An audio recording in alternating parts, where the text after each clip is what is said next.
So hello everybody, this is the map of my next project. It's called Citadel, the Battle of Dien Bien Phu. Dien Bien Phu was the seminal battle in the war in Indochina between France and the Viet Minh. It was not a strategic battle, it was actually a tactical defeat for the French. And it, together with a lot of politics and problems at home and problems with their allies, mainly the Americans, who didn't really want the French to be allied with them and still be a colonial power, led in the end to the French leaving Indochina. And this is now a game from the 1970s, created by Gamers Workshop. I think there's a copyright of 1977 on the map. This is actually two maps. And the size of the maps is very, very different from the normal maps, because it doesn't even fit under 3 sheets of plexi. So this is, you know, it really goes against my OCD tendencies. Also, the map, as you can see here, is split down the middle, so I have not been able to align the hexes perfectly. So I'm kind of annoyed by that, but I'll just have to get over this.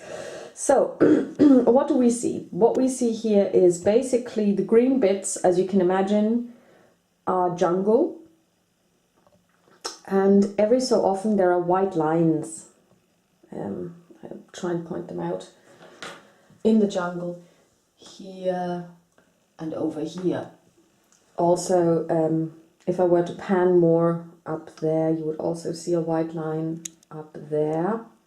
If you can make it out.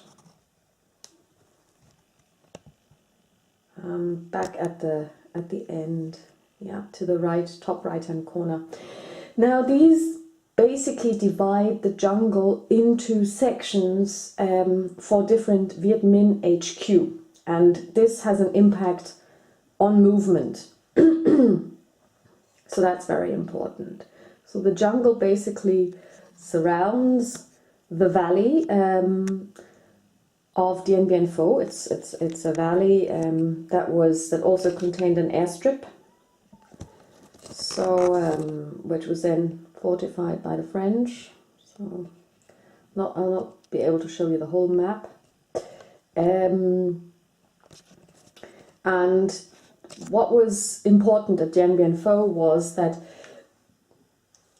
the French built strong points and fortifications, and these have all French girls' names, and it said that they were all named after the mistresses of the then French commander-in-chief in Indochina. I don't know if this is actually true or if this is a story, but it kind of adds flavor to it. So here you have Marcel down here. You have Phony Hill. Well, that's not really a name of a mistress. You have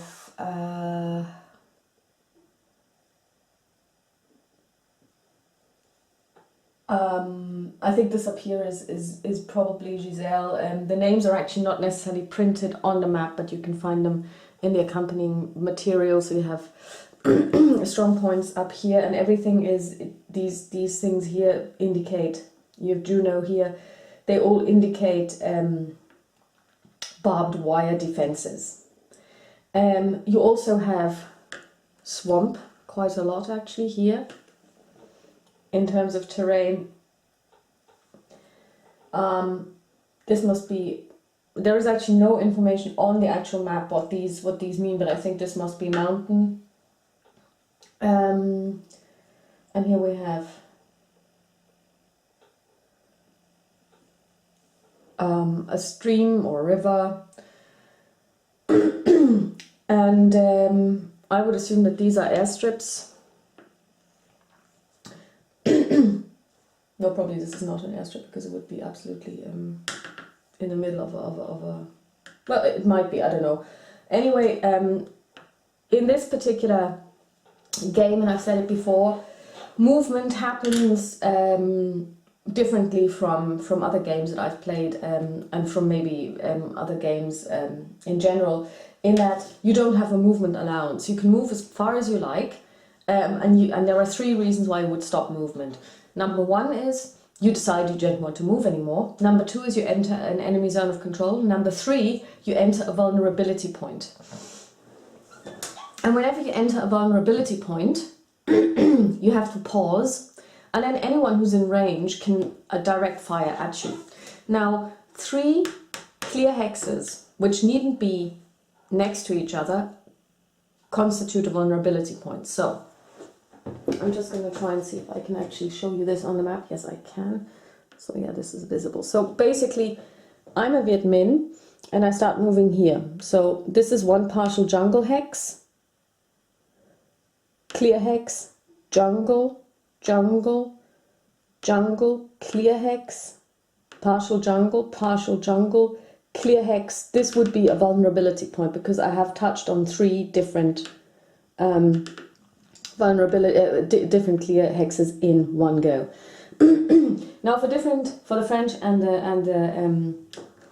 the Viet Minh, different types of hexes constitute vulnerability points. Again, this is laid out in the rules, which, by the way, I have to say are not really well written. They are actually quite strange. I'm going to use the rules, and I'm going to use the unofficial errata from 2011 for a couple of adjustments. I'm also not going to use the advanced rules, because before I use the advanced rules, I actually want to understand the basic rules and be able to play them. So, so the next thing that I've now noticed is that the terrains are not indicated on the map in terms of what they actually mean, which is another downside of the game. I think it would have been nice if they, instead of, putting a huge piece of information, Citadel, the Battle of Dien Bien Phu, down here, they could have had like 5 different hexes and explained what they meant. But okay, that's fine. So basically, this is a setup of the map. I'm going to punch the counters today. I'm going to set up probably the first scenario, and I'm going to show you the setup. And then I'm going to take it for a spin, and we'll see how that goes. Okay, thanks for listening.